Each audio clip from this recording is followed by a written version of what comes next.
नमस्कार, मैं मनीष स्वागत करता हूं आपको अपने इस यूट्यूब चैनल पे। दोस्तों, आज अपन बात करने वाले हैं आरआरसी ग्रुप डी की लेटेस्ट वैकेंसी आने वाली है। तकरीबन 80,000 प्लस वैकेंसी आएगी। चूँकि पिछली बार जब आई थी तो लगातार आई थी 1,60,000। तो आप मान के चल सकते हो कि इस बार जो वैकेंसी है वो अगर फर्स्ट फेज में भी आए तो कम से कम तो 80,000 प्लस 1,00,000 भी आ सकते हैं। लेकिन उतना मुझे नहीं लग रहा है कि अब ये गवर्नमेंट जो है वो वैकेंसी देगी।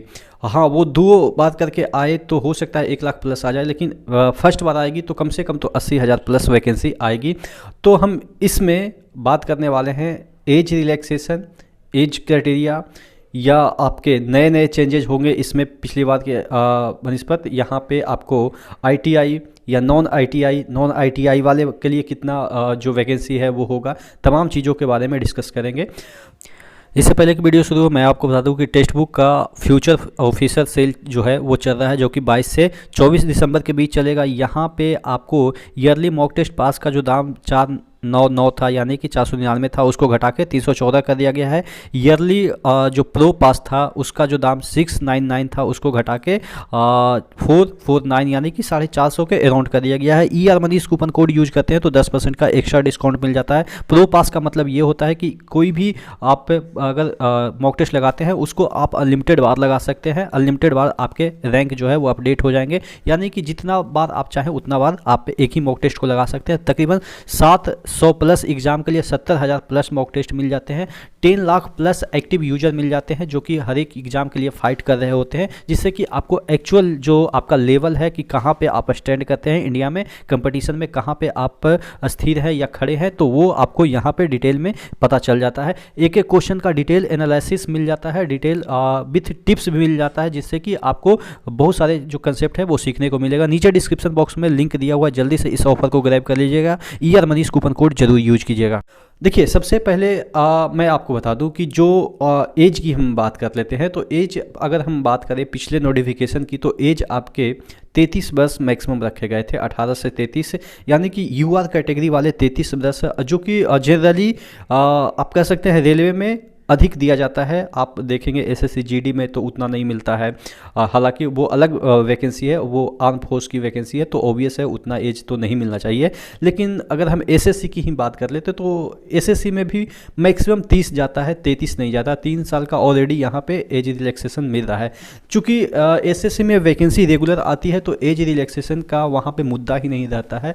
लेकिन अब रेलवे की हम बात करें तो रेलवे में वैकेंसी आप देख सकते हैं कि तकरीबन 6 साल होने को है और अभी तक वैकेंसी देखने को नहीं मिली है। तो यहाँ पे मुद्दा यहाँ पे अटक जाता है कि आपका एज रिलैक्सेशन 33 से हो सकता है कि 35, 2 साल मिनिमम, तो 3 साल तो नहीं लेकिन 35 साल किया जाना चाहिए, क्योंकि बीच में कोरोना आया, वैकेंसी नहीं आई और अभी भी कोरोना का सिनेरियो बन रहा है। तो हो सकता है कि आप समझ गए होंगे कि जिस तरीके से पिछली बार एग्ज़ाम हुआ था, 3-3, 4-4 साल, 5-5 साल लगा दिए।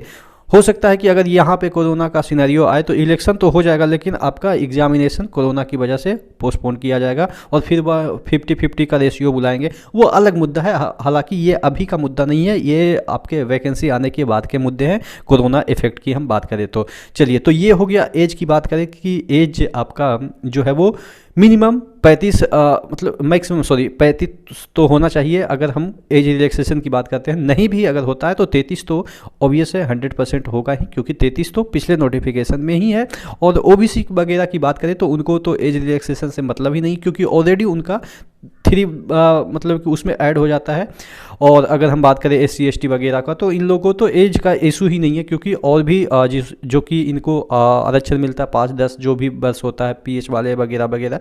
मैं ये नहीं कह रहा हूँ कि आरक्षण क्यों मिलता है, मैं ये कह रहा हूँ कि एज का इशू जो है वो ज़्यादातर मुझे जहाँ तक समझ में आता है कि जो जनरल वाले कैंडिडेट हैं उन्हीं को फेस करना पड़ता है। और OBC वगैरह का जो NCL जो है उनके लिए कोई दिक्कत ही नहीं है, क्योंकि एज का वहाँ पर कोई फैक्टर ही नहीं है। ऑलरेडी आपको 36 वर्ष तक अगर आप कोई एग्ज़ाम नहीं निकाल पा रहे हैं तो थोड़ा सा आप समझ गए होंगे कि मुश्किल हो जाता है। और भी एज में आपको 36-38 बरस तक पढ़ते रहना थोड़ा मुश्किल हो जाता है, क्योंकि उसके बाद आपकी और भी ज़िंदगी होती है। 50 साल तक ही तो ज़िंदगी होती है, उसके बाद 10 साल तो आप लोग काटते हैं, 10-12 साल तो काटते हैं बुढ़ापे के समय में। तो कहने का मतलब ये है कि जो नौकरी का एज मैक्सिमम की हम बात करें तो 35 ठीक ठाक है, 35 तक आदमी फाइट कर सकता है, ठीक है।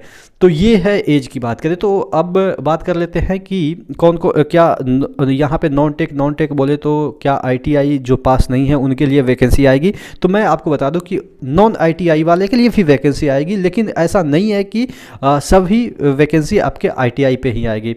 जैसे मैं 3 सेक्टर की बात कर लेता हूँ, ग्रुप डी में 3 सेक्टर ऐसे हैं जो कि नॉन आईटीआई बेस्ड वैकेंसी देते हैं। आपके एसएनटी हो गया, उसके बाद स्टोर का हम बात कर लें, और उसके बाद आपके मेडिकल की बात कर लें, जो हॉस्पिटल अटेंडेंट की हम बात कर रहे हैं। ये 3 ऐसे सेक्टर हैं जहां पे नॉन आईटीआई वाले कैंडिडेट एलिजिबल हो जाएंगे।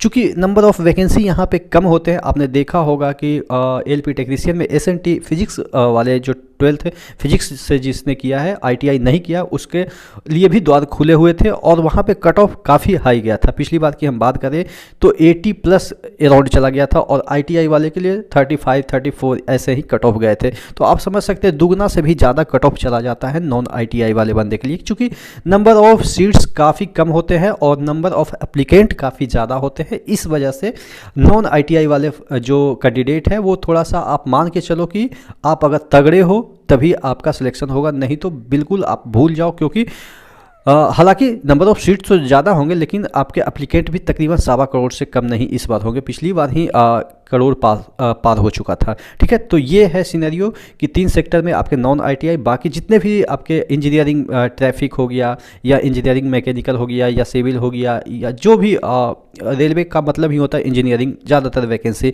अगर हम बात करें ग्रुप सी और ग्रुप डी की हम बात करें, कार्मिक वगैरह का छोड़ दे तो, एनटीपीसी का हम छोड़ दे तो आपका जो नॉन आईटीआई वाले हैं, अगर 80,000 वैकेंसी आ रही है तो 80,000 में आप मान के चलो कि 5%, 8%, 40, यानी कि 4,000 के अप्रॉक्स आपके वैकेंसी होंगे। बाकी आपके जितने भी वैकेंसी होंगे वो आईटीआई और अप्रेंटिसशिप वाले भी 20% वहाँ पे होंगे, यानी कि 8 दूनी 16, यानी कि 16,000 तो आपके अप्रेंटिसशिप वाले भर लेंगे। उसके बाद आपके बचेंगे 64,000। 64,000 में 4,000 ये आपके भर जाएंगे नॉन आईटीआई वाले, और फिर आईटीआई वाले के लिए 60,000 बचेगा। तो ये है टोटल सिनेरियो आपके वैकेंसी से रिलेटेड, एज से रिलेटेड। और भी कोई मन में डाउट है कि जो भी ग्रुप डी से रिलेटेड मन में डाउट है आप ज़रूर पूछेगा।